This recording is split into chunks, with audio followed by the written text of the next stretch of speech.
Catholic renewal in the Holy Spirit. Long life for the charismatic. Espressione del più vasto movimento di rinnovamento carismatico. Popolo di Dio, popolo del rinnovamento carismatico.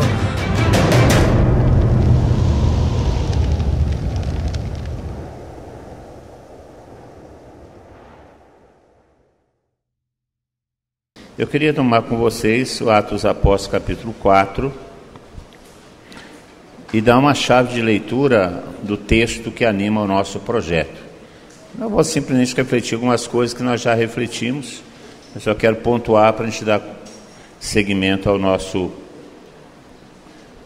ensino, à nossa reunião. Atos 4 é onde nós tiramos o texto motivador de nosso projeto. O Atos 4 inteiro, né? Que a gente vê. O que acontece, eu vou contextualizar. O lema nosso está no versículo 31, anunciavam corajosamente a palavra de Deus, e o contexto todo desse texto do Atos dos Apóstolos é a reação que houve contra a primeira grande missão de Pedro e João na Porta Formosa. O capítulo 3 narra exatamente isso. Pedro e João sobem para a oração da tarde no templo, na Porta Formosa. Um homem coxo de 40 anos aproximadamente estava lá. Pedro e João, ouro e prata não têm, mas em nome de Jesus Nazareno, levanta e anda. Ele entra dentro do templo, louvando e bendizendo o Senhor. Por conta disso, a multidão fica espantada com aquele milagre e se ajunta em torno de Pedro, que começa a pregar o evangelho no pórtico de Salomão, um dos pórticos do templo. Isso faz com que as autoridades ficassem com raiva, porque Pedro e João estavam anunciando o evangelho de Jesus Cristo. Isso já começa no capítulo 4, no versículo 1. Pedro e João ainda estavam falando ao povo quando chegaram os sacerdotes, o comandante da guarda do templo e os saduceus. Estavam irritados porque os apóstolos ensinavam o povo e anunciavam a ressurreição dos mortos na pessoa de Jesus. Aqui aparece uma palavra interessante. Eles estavam irritados. Irritados com o quê? Irritados com o anúncio do evangelho. E isso é uma coisa que nós temos que compreender. Uma vez que nós começarmos a anunciar o evangelho corajosamente, como o nosso lema diz, nós vamos despertar irritação também. Nós não vamos despertar somente adesões, pessoas que se convertem e assumem o evangelho, e aceitam o evangelho e começam a caminhar conosco num caminho de santidade, de busca de santidade, num caminho cristão, afinal de contas. Nós vamos despertar também irritações. A irritação virá por parte daqueles que não aceitam o evangelho, porque o evangelho vai incomodar. Então o texto todo se desenvolve nesse sentido. Essa irritação faz com que aquelas autoridades prendam Pedro e João, os levem para a frente de um tribunal que ajunta todas as famílias mais importantes de Israel, julgam Pedro e João, querem proibi-los de pregar o evangelho. Eles falam: não é possível negar aquilo que nós vimos e ouvimos, e essa expressão ver e ouvir significa experimentar. Então nós não podemos negar aquilo que nós experimentamos. E eles voltam então para a comunidade, e na comunidade eles rezam pedindo que o Espírito Santo viesse e dobrasse ou novamente os enchesse de poder para anunciar o evangelho, e não só anunciar o evangelho, mas também realizar milagres, sinais, prodígios, para que o evangelho fosse anunciado. E esse é o contexto de todo o texto que nós estamos trabalhando como base de nosso projeto. E eu quero pontuar algumas coisas. A primeira coisa é que o texto fala de um ambiente de combate. Existe uma pregação do evangelho e uma reação contra o evangelho. Eu vou voltar a esse assunto posteriormente. Mas é um ambiente de combate. Existe um choque do evangelho com a realidade do mundo. Esse combate acabou levando Jesus Cristo à cruz. É um combate. E nós podemos esquecer disso. É um combate espiritual. E o texto fala de uma coligação, né? Quando eles voltam para as comunidades, para a comunidade, eles rezam falando nesse sentido. Lá no versículo 27. Foi o que aconteceu nessa cidade. Herodes e Pôncio Pilatos uniram-se com as nações pagãs e a população de Israel contra Jesus, teu santo servo, a quem ungistes. Então existe uma coligação do mal. Uma coligação, não é somente uma força, mas uma coligação de forças contra Jesus Cristo. Porque a perseguição não é contra nós pessoalmente, é contra Jesus Cristo que nós testemunhamos. Quem sofre a oposição não somos nós, é Jesus Cristo. Mas porque nós testemunhamos Jesus Cristo, a oposição se vira contra nós. É por causa de Jesus Cristo, não é por causa de outra coisa. Vocês fiquem sabendo. Se vocês estão num ambiente pagão, e se tiver que acontecer, e vocês forem cristãos verdadeiros, como são, e testemunharem verdadeiramente Jesus Cristo como testemunho, se houver uma promoção em disponibilidade e tiver que escolher alguém, não vão escolher você.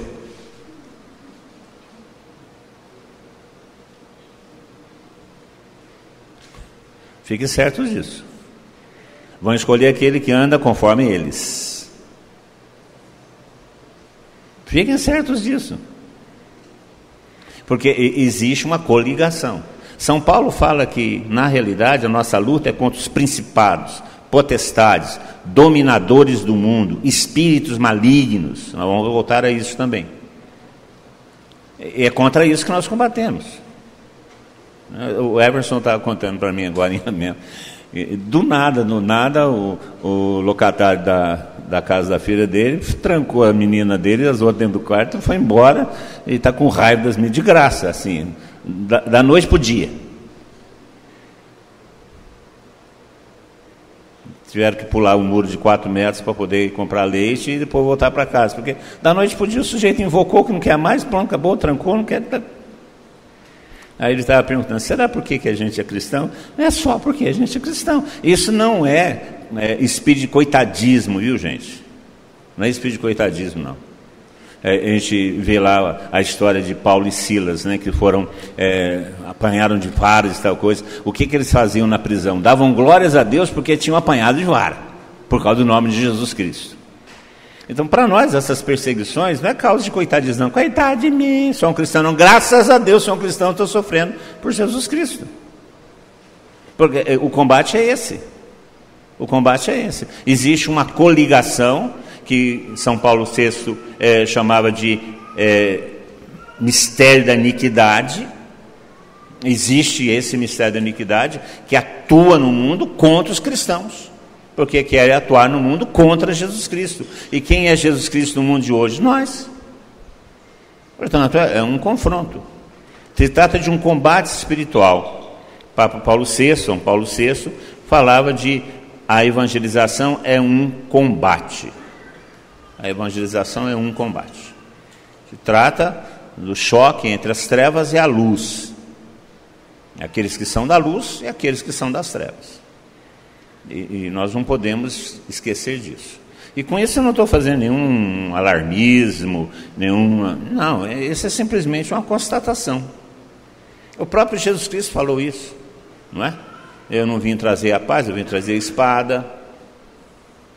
Haverá conflito dentro de casa, o filho vai ficar contra o pai contra o filho, a sogra contra o genro, mas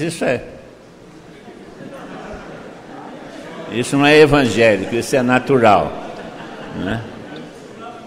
Faz parte do contexto, né? Do pacote. Mas é isso mesmo.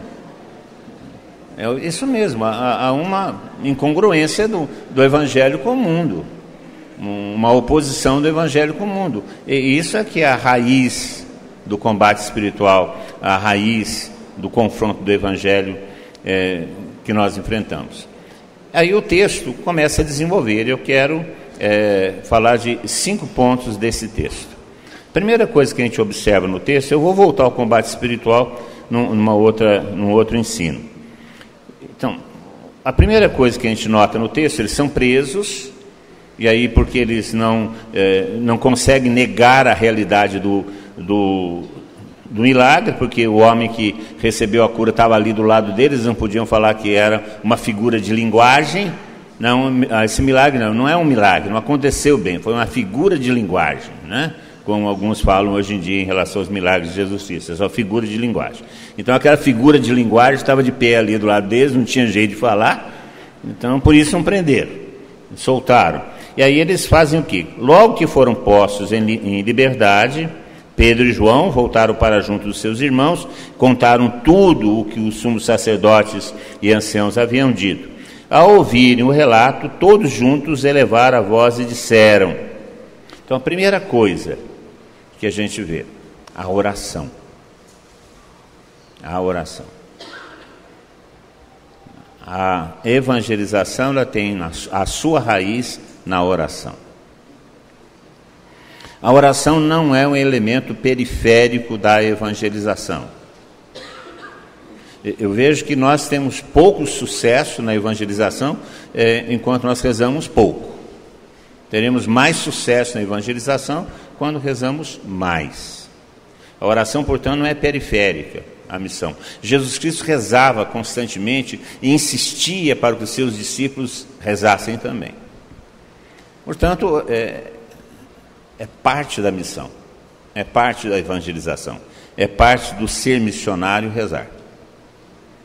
Eu penso que nós rezamos pouco, devemos rezar mais. E aqui eu não falo só da oração que a gente faz em conjunto, não. Tão boa, tão gostosa, nos enche. A nossa oração pessoal. Como é que anda a nossa oração pessoal? Porque é uma conquista. Uma conquista. Eu sei que é difícil, principalmente nesse corre-corre do dia de hoje, você ter um tempo para você se dedicar à oração é complicado. Mas a oração é fundamental. A vida de oração. Porque a oração abala as estruturas. Nós vemos que logo depois que eles rezaram, quando terminaram a oração, tremeu o lugar onde estavam. A oração abala as estruturas. Tremeu o lugar onde estavam. Então eles estão preparados para começar a missão. O Espírito Santo é dado em oração. A Sagrada Escritura nos ensina isso. A igreja também nos ensina isso. O Espírito Santo é dado em oração. Por isso a primeira coisa que eles fizeram foi rezar. Eles não se reuniram para reclamar da situação. E nem reclamar para Deus. Ó Senhor, estamos sofrendo aqui por sua causa. Ó Senhor, o que fizeram conosco? Passamos uma noite na cadeia. Ó só o que está acontecendo. Não estão compreendendo a sua palavra. Não querem aceitar. Não, a oração deles foi: ó Senhor, manda o seu Espírito para que a gente faça mais. Manda o seu Espírito para que a gente continue na missão. Em nenhum momento eles lastimaram. De constatar o fato, existe uma oposição, existe um complô, existe uma coligação que quer impedir que o nome de Jesus Cristo seja anunciado, e porque esse complô quer impedir, então dá-nos mais poder, mais Espírito Santo, mais graça, mais sinais para que a gente continue anunciando. E o Espírito Santo então é dado. A oração que é a raiz de nossa força de missão. Não é para juntar e ficar reclamando. Fecharam o salão paroquial, não deixaram a gente fazer o encontro lá. Aleluia! Faz na rua. É o que nós fizemos. Quantas vezes? Faz na rua. Não tem tu, vai tu mesmo. Então, uma vez nós fomos fazer um encontro lá em Aparecida, na Igreja Velha, na Matriz Velha. E o som da igreja, o sacristão, dessa vez nem foi o padre, foi o sacristão, simplesmente resolveu não nos emprestar na hora que o povo estava reunido. Tinha umas 2.000 pessoas na frente da Basílica Velha, e era para ser dentro da Basílica Velha. O sacristão trancou a Basílica Velha, deixou a gente para fora e trancou o som. Aí o que a gente fez? Nós fomos lá, quebramos o cadeado do som de fora e ligamos as cornetas. Não era som, aquelas cornetas, sabe daquelas cornetas? Aquelas cornetas. E socamos a bucha naquelas cornetas.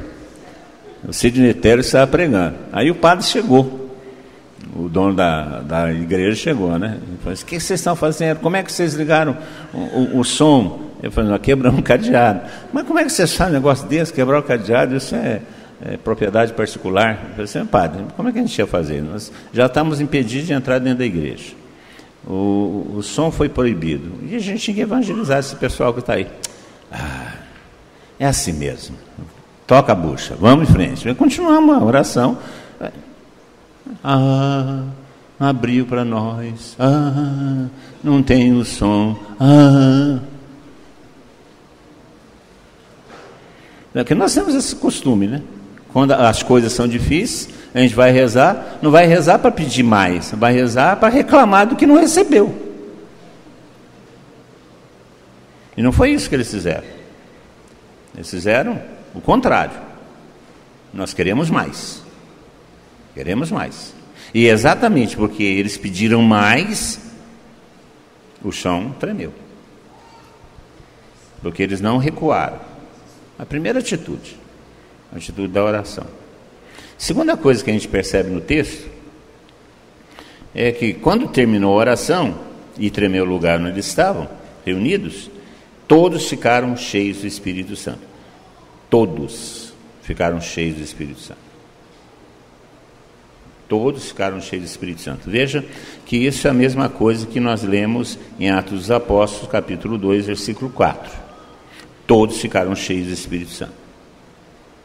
Então, nós tivemos em Atos 2 o derramamento do Espírito Santo no dia de Pentecostes.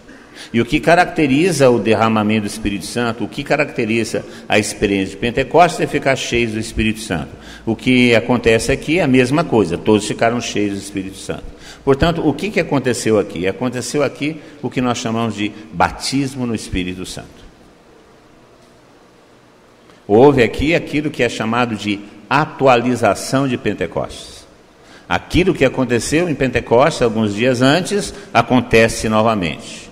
Porque a mesma coisa que eles estavam fazendo lá, eles estavam fazendo aqui. Rezando e pedindo o Espírito Santo. Aqui eles rezam e pedem o Espírito Santo. E o Espírito Santo é dado pela oração. E eles ficam cheios do Espírito Santo, como ficaram cheios do Espírito Santo lá. Aqui tem dois ensinos importantes. É possível ser batizado no Espírito Santo de novo. Porque quem é que estava nessa reunião de oração? Os mesmos que estavam em Pentecostes. Pedro e João, pelo menos. Aqui não fala assim, todos ficaram cheios do Espírito Santo, menos Pedro e João, que tinham ficado cheios do Espírito Santo em Pentecostes. Não, agora todos ficaram cheios do Espírito Santo. Portanto, Pedro e João também. Mas eles não tinham ficado cheios do Espírito Santo em Pentecostes? Sim. Então eles ficaram cheios do Espírito Santo de novo. Gente, quanto Espírito Santo cabe em você?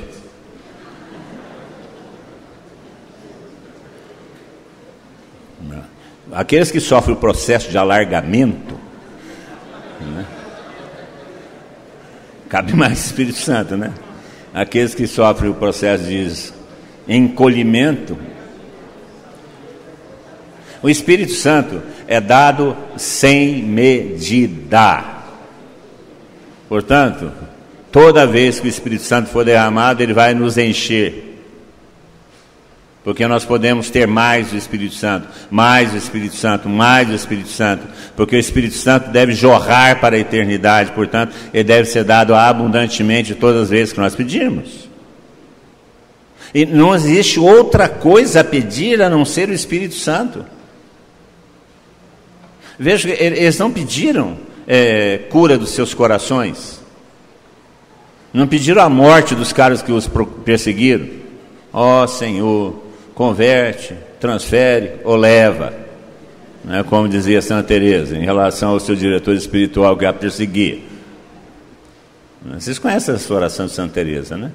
Tinha um sujeito que a perseguia na época da reforma do Carmelo, então ela rezava desse jeito: ó Senhor, converta, fulano de tal, se não transfere fulano de tal, se não leve fulano de tal.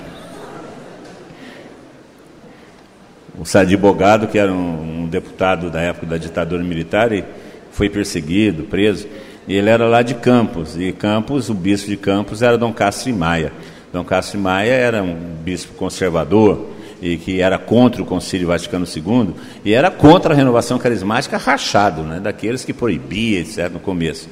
E ele falava assim, Tata, eu junto no nosso grupo de oração e rezo assim, ó Senhor, abra os olhos de vosso servo para a vossa luz, senão fechai-os para sempre.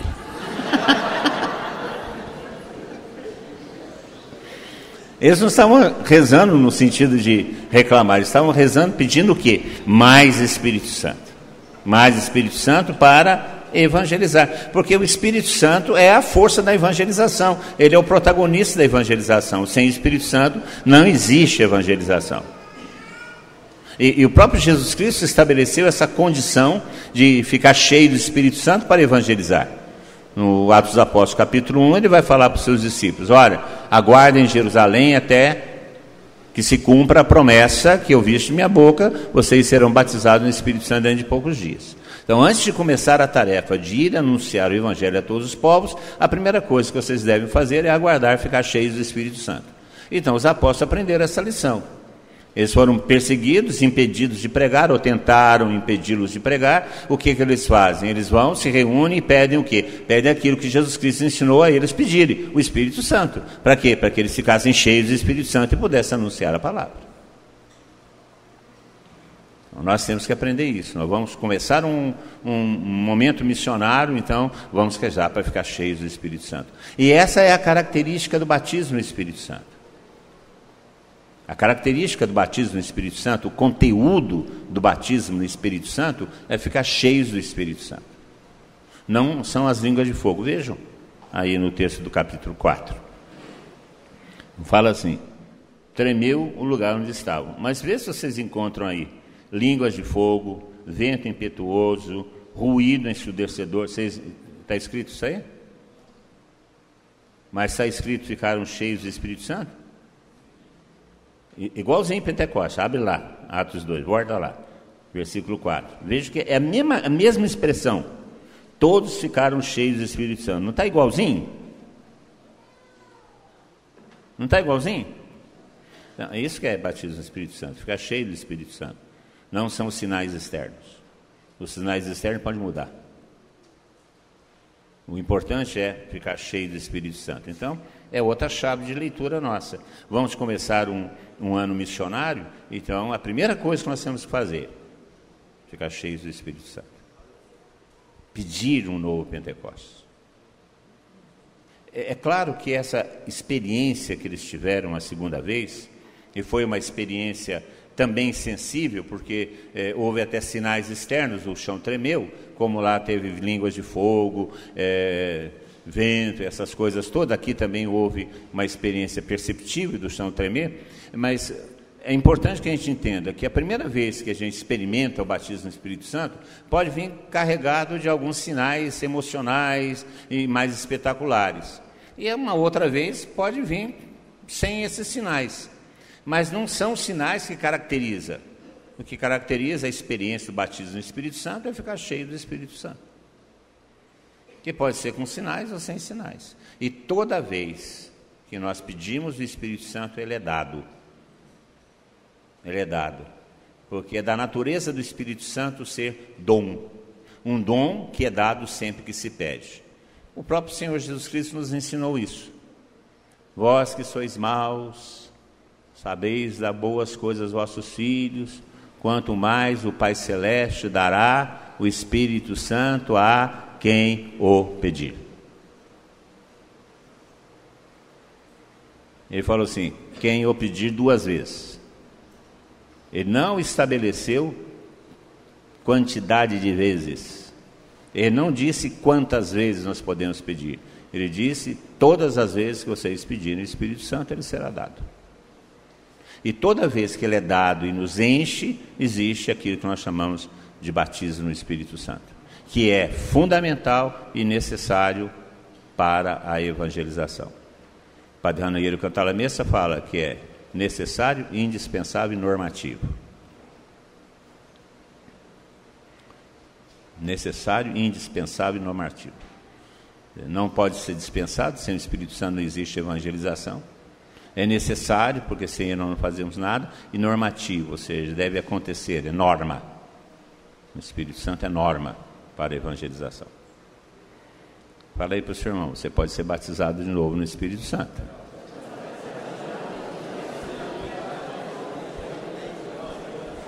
E isso é necessário para a nossa missão. Um terceiro ponto desse texto, que é o que dá o nosso lema, e termina, eles ficaram cheios do Espírito Santo, e o que acontece? Anunciavam corajosamente. A reação do ficar cheio do Espírito Santo é a missão. Eles anunciavam corajosamente. Vejam que é a mesma coisa, porque o esquema é o mesmo. A mesma coisa acontece em Atos dos Apóstolos, capítulo 2. Logo que eles ficam cheios do Espírito Santo, ajunta aquela multidão cheia de espanto e de admiração, pensavam inclusive que eles estavam bêbados. Aí o que acontece? Qual que é a primeira reação daqueles que estavam no cenáculo?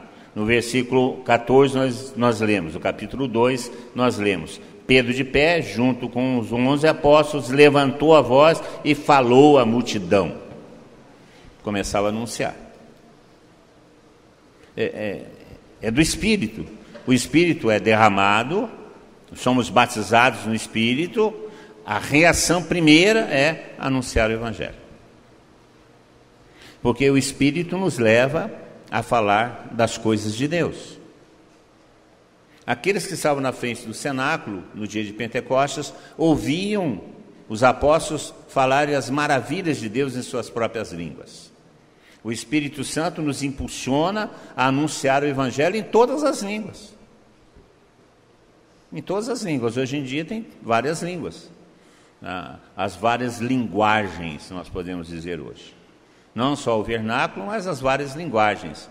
Existem diversas linguagens que nós podemos usar, né? Está aí as redes sociais, aí a televisão, rádio, a imprensa.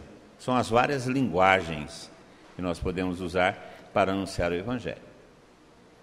O Espírito nos impele a isso. Porque o que aconteceu? Rezaram, dentro da perseguição, rezaram, ficaram cheios do Espírito Santo, começaram o anúncio do Evangelho. Poderosamente, porque eles pediram o quê? Pediram exatamente isso, né? Agora, Senhor, olha a ameaça que fazem e concede que teus servos anunciem corajosamente sua palavra. Estende a mão para que se realizem curas, sinais e prodígios por meio do nome de teu santo servo Jesus Cristo. Que os seus servos anunciem corajosamente, que nem diz um padre amigo nosso, corajosamente a tua palavra. Estende a mão para que se realize cura, sinais e prodígios por meio do nome do teu santo servo Jesus. Para que são as curas, milagres e prodígios? Para confirmar o anúncio do Evangelho. Eles não estão pedindo, que faça curas, milagres e prodígios. Não. Que anunciemos corajosamente a palavra. E para que a palavra seja confirmada, realize milagres. E o que aconteceu depois dessa oração? Ficaram cheios do Espírito Santo.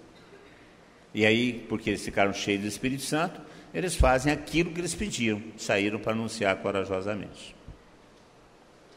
E aqui que está a coisa, né? Esse anúncio corajoso significa a parresia, a audácia, a coragem, a criatividade, ultrapassar as barreiras, ultrapassar a nossa rotina, ser criativo, inventar outras maneiras. Porque nós temos já uma metodologia, né? Nós somos 40 anos de comunidade. E com esse tempo nós já criamos uma série de caminhos. Nós já temos até, a palavra não é essa, mas é próxima dessa, nós já somos viciados em certos procedimentos. Nós ligamos o piloto automático. Solta a voz, irmão. Isso. Nossa senhora, que doía em mim, Gerardo. Aquilo entrava no meu cérebro, saía na minha nuca, aquele sujeito falando isso. Nós fomos numa assembleia de oração, o sujeito falava assim, solta a voz, isso. Mas, gente, o que é isso? Né? Vai sortando, não, cuidado, vai sortando assim semana não. A gente liga no piloto automático e vai nessas coisas. A gente apanha esses jargões na televisão, outras coisas, e vai nessas coisas, vai no piloto automático. É que nem oração em línguas, essas coisas. Você está no microfone rezando em línguas, o som aí, como é que tá? Já está na hora do cafezinho.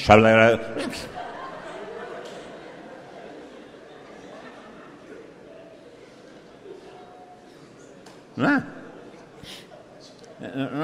Nós vamos para aquele caminho já trilhado, né? Já solta, levanta os... Já tem algumas coisas assim. Fica de pé, irmão, fica de pé, por favor, irmão, fica de pé. Nós vamos gravar esse negócio e liga, não precisa nem falar mais, porque toda vez a gente começa assim. Fica de pé, levanta a mão, bota a mão no lado direito, esquerda. Nós já estamos naquele três, já sabe, já fecha os olhos e fala assim, agora vem rezar a esquerda, agora vem rezar a direita, agora solta a voz, agora levanta o braço. Isso! Eu não estou desvalorizando isso não, porque quando é feito com sinceridade, né, até café com leite é gostoso, não tem nenhum problema. Não tem nenhum problema. Mas nós temos que ultrapassar essas nossas barreiras mentais, essas barreiras de costume, inventar outras coisas, outros métodos, aproveitar outras coisas, ser criativo. A parresia não significa só a coragem. Coragem nós temos. O Espírito Santo nos dá, porque eu sei que todos nós enfrentamos situações complicadas. Em casa, muitas vezes, temos que bater de frente com a dona onça ou com o texuco que está lá. A gente sabe disso, né? Tem os ursos e as onças, né? Então, a gente sabe que, de vez em quando, tem que enfrentar essas situações. Enfrentamos com coragem. A gente conhece a história de muitos que estão conosco. Somos corajosos, enfrentamos situações difíceis muitas vezes em nossa cidade, em nossas comunidades paroquiais, enfrentamos nas escolas, as perseguições no trabalho, nos ambientes onde nós estamos frequentando. Nós temos coragem, nós não somos covardes. Mas a parresia aqui não significa só a coragem. Porque não é fácil, você sabe disso, não é fácil subir em cima de um caminhão na rua e fazer um evangelizar show. É divertido, mas não é fácil. Entrar numa sala de adolescentes, numa escola do Estado e pregar o evangelho para quem não quer escutar. Não é fácil, não é fácil. Juntar jovens na praça e fazer aqueles arrastões que se fazem, entrando no comércio e tal coisa, se identificando, não é fácil. Então, coragem nós temos. Nós precisamos ser mais criativos. O desafio nosso está na criatividade. Nós temos desafios grandes para resolver. O desafio da evangelização dos universitários e da academia, que não é por falta de coragem, é uma questão de metodologia e de criatividade. A evangelização dos condomínios fechados, que nós já vencemos a barreira de sair de 2 a 2 de porta em porta. Nós já vencemos essa barreira. Mas nós estamos sendo bloqueados agora pelos condomínios fechados, pelos prédios. Como vencer isso? Isso é parresia. Como vencer isso? Como chegar a isso? Então, a parresia, corajosamente, não significa só vencer o medo e enfrentar, que isso nós fazemos, graças a Deus. Agora, é o outro aspecto da parresia, que é a criatividade, criar novos métodos, sair do costume, do rotineiro, criar novos espaços, avançarem aonde nós não avançamos ainda. Existem muitas áreas ainda de evangelização que nós não chegamos ainda. Então aí, lutando as duras penas, tentando os grupos universitários, agora tentando as duras penas evangelizar o meio político, econômico, e o meio cultural. Como é que nós vamos entrar nessa cultura? O Everton estava falando para mim sobre as letras de música que ele estava pesquisando esses dias para fazer uma palestra sobre o pecado. As letras de música dessas, os funk e essas sertanojos que estão por aí. Só pornografia, só desvalorização da pessoa. E é isso que eles estão consumindo como cultura. Quando é que nossos artistas cristãos vão começar a produzir uma cultura para ser consumida pela população e através da cultura de serem evangelizados? Quando? Aí nós temos aí uma iniciativa do pessoal da Identidade Sua, e não minha, a Identidade Sua, né? Que está fazendo um trabalho interessante de propor uma cultura cristã num mundo que não é só o mundo dos shows e evangelizar shows dentro da igreja e das comunidades. E aí esses dias me vieram para cima de mim e falaram: já se viu, o Ministério de Identidade Sua só faz show, só faz cultura, e não canta nada. Espera aí, gente, não vamos ficar dentro o tempo inteiro, falando com o nosso próprio umbigo o tempo inteiro. Aonde nós estamos? Cadê nossos grupos de teatro? Que faça para fora, que apresente teatros de questionamento, teatros, e não esquetes de conversão, preto, branco, pecado, salvação, luz, trevas. Que sempre é o mesmo esquema, porque nós não somos criativos. Então, a questão da criatividade faz parte da parresia. Avançar nos espaços, nas expressões. E isso precisamos começar a pensar e ter a coragem de pensar. E sair dessa área de conforto que nós estamos. E foram isso que eles pediram. Corajosamente significa exatamente isso. É claro que para aqueles primeiros que estavam lá, existia um universo enorme,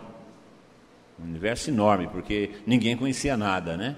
Hoje nós já temos uma sociedade um tanto quanto vacinada contra o Evangelho, e se torna um pouco mais difícil, e a criatividade também, porque nós já fizemos muitas coisas, e ser criativo nesse momento é um pouco mais difícil, mas nós precisamos.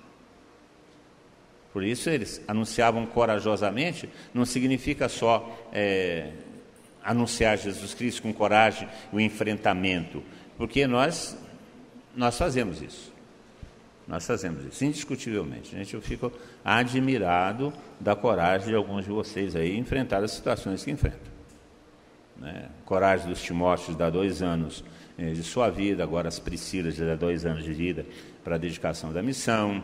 Pessoal que vai de porta em porta nas missões que acontecem quase todo fim de semana, pessoal de Jesus nas escolas que enfrentam as situações terríveis, que a gente sabe como é que é. Coragem nós temos, e estamos fazendo com coragem. Precisamos agora sermos criativos, inventar novos métodos, novos espaços, criar novos ambientes, e isso significa corajosamente. O 4º ponto que nós encontramos aqui é que ficaram cheios do Espírito Santo e anunciavam corajosamente a palavra de Deus. Parece uma coisa que não tem nada a ver? Tem a ver. Porque eles não anunciavam outra coisa senão a palavra de Deus. Porque o conteúdo da evangelização é a palavra de Deus. Esse é o conteúdo da evangelização. O conteúdo da evangelização não é o bem-estar social. O conteúdo da evangelização não é a reforma econômica. O conteúdo da evangelização não é a participação na vida pública. Isso não é o conteúdo da evangelização. Isso é consequência. Lutar por um mundo melhor, participar da vida pública, organizar economicamente a sociedade de tal forma que a riqueza seja melhor distribuída. Isso são consequências da instalação do reino, que se dá pela pregação da palavra de Deus. O conteúdo da evangelização é a palavra de Deus, e a palavra de Deus é Jesus Cristo. Esse é o conteúdo da evangelização. O que eles saíram a pregar? Eles saíram a pregar não uma ideologia, eles saíram a pregar uma pessoa, porque a fé é a adesão a uma pessoa, e não a aceitação de uma ideologia. Com isso eu não estou descaracterizando nada o esforço da igreja e das comunidades de buscar o bem-estar social, de maneira alguma, mas isso é consequência. O conteúdo da evangelização é o anúncio de Jesus Cristo morto, ressuscitado e glorificado, Senhor, Salvador e Messias. Esse é o conteúdo. E é exatamente isso que eles saíram a anunciar, porque foi isso que Pedro estava anunciando e foi isso que levou Pedro à prisão, juntamente com João. Eles estavam falando quem? Lá no começo do capítulo 4, né?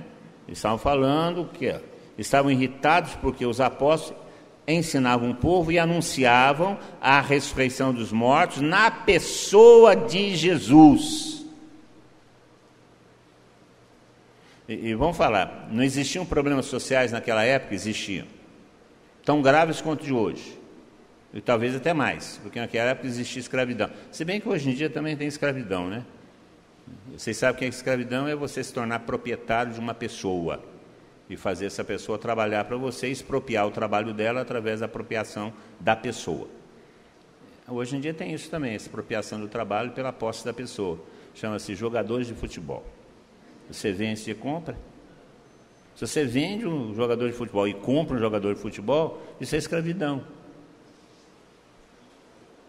Na definição da palavra, é expropriação do trabalho pela compra da pessoa.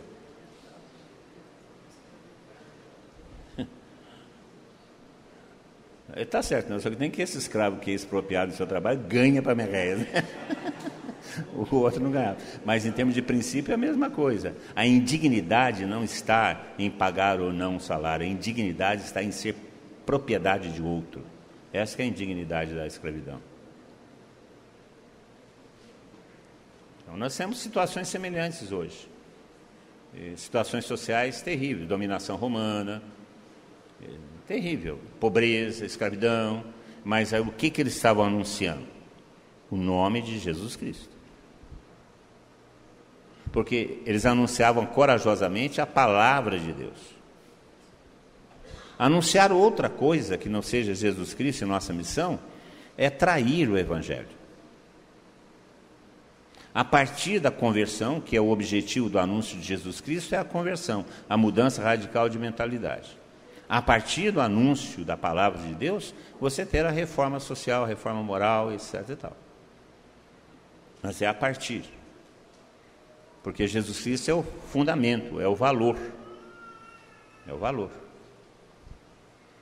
E a quinta coisa que eu quero comentar do texto é que todo o texto, capítulo 4, sobretudo a partir do versículo 23, todo o texto se dá dentro do ambiente de uma comunidade. Eles, logo que foram postos em liberdade, Pedro e João voltaram para junto dos irmãos. É sempre isso. Pedro e João estavam juntos quando foram para o templo. Olha para nós, não é olha para mim. O tempo inteiro você está num ambiente de comunidade. Rezavam juntos. Quando terminaram a oração, todos ficaram cheios. Portanto, existe um ambiente de comunidade. Por isso nós podemos falar que a missão supõe uma comunidade. Nós não vamos conseguir evangelizar o mundo, sair para a evangelização do mundo, se nós não formos uma comunidade. Porque a missão é um ato eclesial, é um ato comunitário, não é uma aventura solitária. Embora, muitas vezes, o exercício da missão seja solitário, é você, muitas vezes, que está pregando, ou está conversando, está visitando, é você, mas não é você. Você faz parte de um contexto mais amplo que é a comunidade cristã. Por isso, a evangelização nunca é um ato solitário, é um ato solidário, mas nunca é solitário. Supõe necessariamente uma comunidade, supõe que você faça parte de um grupo que também tem os mesmos ideais e os mesmos objetivos. E aqui nós observamos isso, é uma comunidade. Usando inclusive a expressão de Paulo VI, o combate da evangelização supõe uma comunidade que combata, que é a comunidade cristã. E, de um modo mais abrangente, é a igreja, né? E de um modo mais particular, a comunidade onde nós estamos inseridos. No nosso caso, a comunidade javenice como um todo e as suas expressões nas diversas comunidades locais. Então, a evangelização que nós estamos propondo, esse avanço, esse projeto missionário, supõe uma vida de comunidade. O combate supõe uma comunidade. E isso está bem dentro do nosso próprio carisma. Está bem dentro do nosso próprio carisma. O nosso carisma nasce de Êxodo 17:15, que nós conhecemos bem qual que é o contexto. O Êxodo 17:15 é aquela luta dos israelitas contra os amalecitas. Então é um ambiente de luta. Josué vai lutar contra os amalecitas que vêm contra os israelitas. Então nós estamos num ambiente de luta. A nossa comunidade, ela nasce ou tem a sua inspiração nesse conflito entre os israelitas e os amalecitas, entre aqueles que são de Deus e aqueles que não são de Deus, entre as coligações dos dominadores desse mundo e nós que somos de Cristo. Esse é um ambiente que nasce a nossa comunidade. E esse ambiente é um ambiente de combate, porque nós estamos em combate de geração em geração até o final dos tempos, até o pôr do sol, contra Amaleque, os amalecitas. Amaleque significa o inimigo de Deus. E é da nossa natureza, como comunidade javenice, estar em combate contra os inimigos de Deus. Até quando? Até o pôr do sol. O que significa o pôr do sol? Até o fim. O fim de nossa vida ou o fim dos tempos. Portanto, nós estamos em combate, e a comunidade está em combate. E o combate supõe uma comunidade. E esse combate que nós travamos como comunidade tem as duas coisas que são fundamentais no combate espiritual. A vida de oração, são os dois elementos. A vida de oração, aí Moisés sobe a montanha e ele, Ur e mais Arão ficam rezando. Moisés com as mãos levantadas, Ur e Arão segurando cada um de um lado, com ele sentado na pedra e levantando os braços e rezando para que a vitória seja dada a Josué, que lá na planície luta, aplica os meios, enfrenta situações.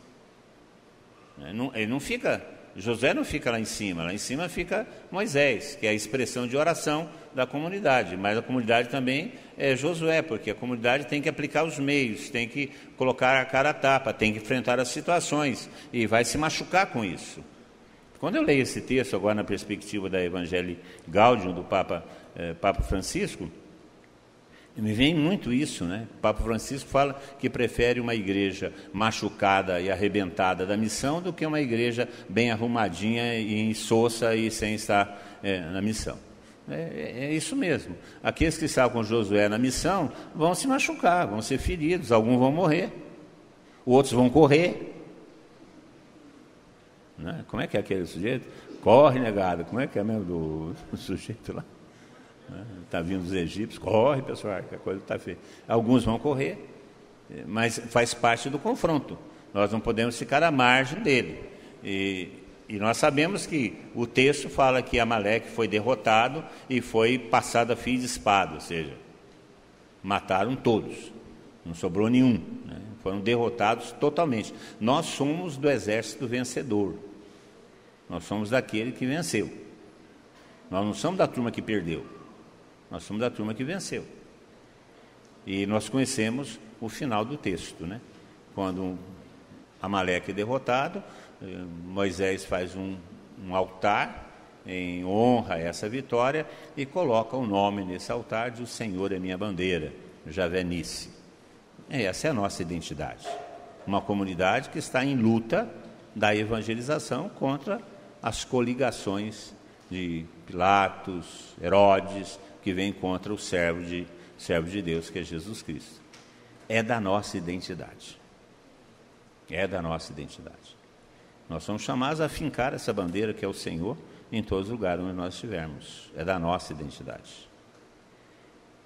Porque nós estamos em luta contra Amaleque. É da nossa identidade. Portanto, esse projeto missionário responde também à nossa vocação e à nossa identidade. O Senhor é a nossa bandeira, é a minha bandeira. E deve ser fincada porque eu sou do exército do Senhor. E por isso eu estou em combate contra aqueles que se levantam contra o servo de Deus, que é o próprio Jesus Cristo. Essa é a chave de leitura do texto que nós tomamos como referência de nosso projeto missionário. Fala aí para o seu irmão: estamos em luta contra Amaleque.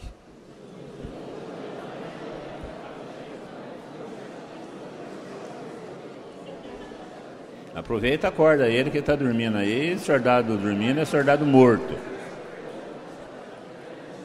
Soldado que dorme é soldado morto.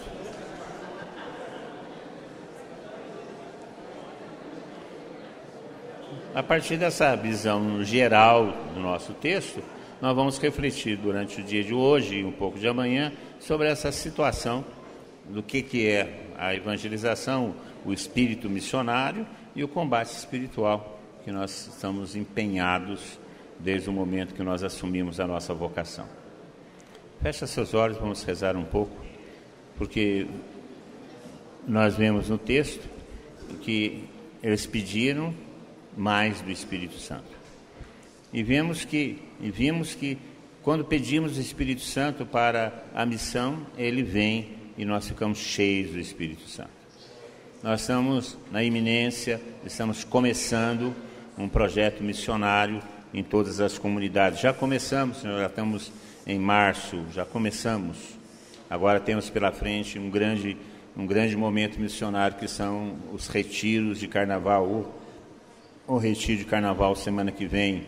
Já começamos com várias atividades, os retiros de comunidade. Nós precisamos do Espírito Santo. Precisamos do Espírito Santo, precisamos porque nós estamos empenhados numa luta, numa evangelização.